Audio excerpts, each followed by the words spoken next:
Welcome to a brand new webisode. I'm driving home. It's Wednesday. So I want to talk about something that I addressed quite a bit on Wednesday's show. And that was the Gov Jan Brewer signs that were vandalized. Somebody created a stencil, and you can see the photo below the blog here at 1041thetruth.com. If you're watching it on YouTube, go to 1041thetruth.com. You can see a photo of one of these signs. Somebody created a stencil that said Satan's whore and ended up painting it on the sign, right? I'm driving to work, and if you missed the conversation, I'm driving to work this morning, and I'm coming south on Oracle, and I'm getting ready to make a left onto Ina, which is oddly enough where I'm at right now, Skyline. And I'm looking over at the gas station on the northeast side of the street that had been closed down for the past 2 weeks. Don't know why it closed down. Obviously, they went out of business. But the building was now covered in graffiti. The gas station was. And I was just thinking to myself about the campaign signs before I saw this vandalized Gov Jan Brewer sign. I was thinking to myself, you know, the county and the city are going out and spending man hours and resources making sure that people are obeying the sign code when it comes to putting up their campaign signs. And I understand why. But in the issue of priorities, listen, the campaign signs are going to be coming down. After the primary, you're going to lose a whole bunch of them from people that lost in the primary, right?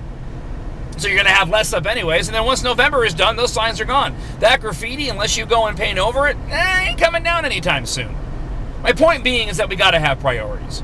Now, I don't know how much money or time is spent by city or county employees dealing with the campaign signs, and if any of that money could even go to graffiti abatement. I'm just making a general point. Seems like our priorities are screwed up. So I'm thinking that as I see the graffiti before I make the left turn. Then I make the left turn and I see the Gov Jan Brewer sign that has Satan's whore written on it. And I'm just, listen, anybody's campaign sign. Hey, look, there's a Rodney Glassman sign that fell down. Fell down. Nature took its course. Nobody vandalized it.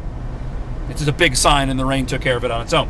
Anyways, anybody's sign getting vandalized is wrong. I mean, I've even heard Rodney Glassman's have been vandalized because somebody dropped the G and the L out of his last name. Ha ha, very funny. It's a misdemeanor. It's against the law. You shouldn't do it.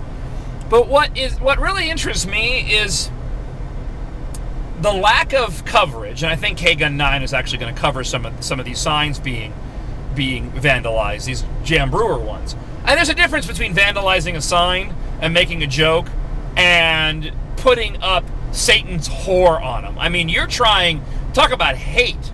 And here I thought these groups were all about tolerance and sensitivity, right? Because the right's always the ones who are hateful and the left is always so sensitive. But when you think about it, somebody had to actually go and create that stencil. Somebody actually sat down, probably with somebody else, and thought to themselves, what can we do to Gov Jan Brewer's sign, for whatever reason? Whether they don't like her, whether it's SB 1070, you make your own conclusion, make your own assumptions. It doesn't matter. But somebody actually sat down and decided, yeah, Satan's whore is a good thing to put on a Gov Jan Brewer sign. I mean, that's unbelievable to me. Who does that? Well, a crazy person does that. Well, and maybe that's too easy. Maybe that's too dismissive. A person who doesn't have any respect. A hateful person does that. I mean, I would never do that. I mean, would you ever do that? I mean, would you ever go that far? I mean, I don't like some of the signs that get made up when it comes to, you know, anti-Obama signs either. I think there are some photos and stuff that are too extreme, and I think it takes away from your message. I mean, we have substantive problems that we can talk about, and doing a sign of Hitler or whatever, it doesn't help your cause. But to actually make a stencil and then go around spray painting this on numerous signs, because they did it on numerous signs throughout the city, it makes me sad. It really does. But it's never going away. Okay? This kind of behavior is always going to be around, unfortunately. It's never going to change. You got to call it out. You got to call it for what it is. You got to stay firm in your own beliefs and convictions, and just keep fighting on, because it's never ever going to change. And the next time somebody calls the right hateful, or calls my show hateful, yeah, at the end of the day, I know the truth. I'm not. That's hateful. I mean, making a stencil and going out and breaking the law like that, disrespecting the law, disrespecting authority, and that is really and truly intolerance and hateful. All right, thanks for watching. Brand new episode tomorrow. Have a great day. Thanks for listening to the show. Talk to you later. Bye.